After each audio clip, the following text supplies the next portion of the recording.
The pitch for Minecraft Pocket Edition is simple and promising. It's Minecraft, on the go. The joy of adventuring and collecting, anytime, anywhere. Pocket partially delivers on this promise, but if you've played the other versions, this one feels restricted thanks to its small world, limited enemies, and overall lack of features.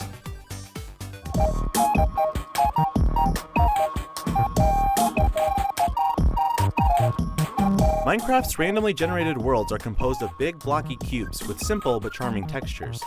What makes them great is how they enable creativity. Piece by piece, you'll rearrange and refine the pristine, primordial world into whatever you want. It could be a seaside home, a sky bridge, or anything else you can imagine. It's a kind of power we rarely get to see in games. In survival mode, each block must be chipped at and collected by hand, dodging enemies as you go. This sounds tedious, but the reward is worth it. When every single brick of my home was gathered, transported, and placed by hand, it was impossible not to feel a fierce sense of ownership over all my creations, big and small.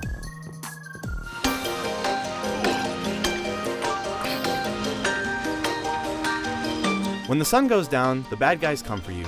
They're scary and dangerous, for maybe an hour. Even less once you figure out the simple items you need to ward them off. At first, this feels disappointing.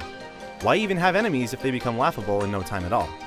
But later, as my ambitions for building outgrew my resources, my quest for new materials drove me deeper underground. Down there I found enemies that feel far more challenging to fight in the confines of a rocky corridor. Unfortunately, Pocket has only a fraction of the enemies available in Minecraft proper, and their absence makes the survival experience less varied and dangerous. Every enemy you'll meet can be killed by simply swinging a weapon and running backwards. At least we don't have to fight any flying enemies with the touch controls, which are usable but not great. I do like the way it auto-jumps over block-high obstacles. Pocket's worlds also feel too small. They have about 1/10 of the ground area found in the Xbox 360 and PS3 versions, and those are smaller than the PC versions. The world size traps you in a tiny box, which contradicts the rest of Minecraft's mechanics. It also makes the local co-op multiplayer less desirable, because there's less room to spread out and build. And at least in the console versions, the invisible walls border an expansive sea. In Pocket, all you see is an ugly blank abyss.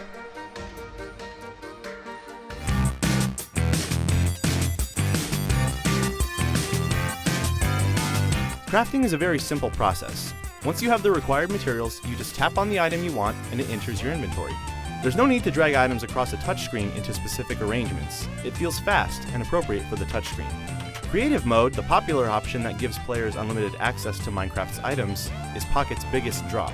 It is, essentially, a bottomless tub of digital Lego pieces. If you want to build something, you don't need to put in the time digging underground. It's more immediately gratifying. After starting a new building project in Minecraft, I often think about it through the day.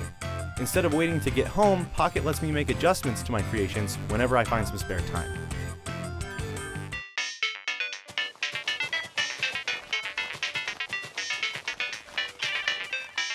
Minecraft Pocket Edition is fun, and it will satisfy your Minecraft fix when you're away from your PC or console.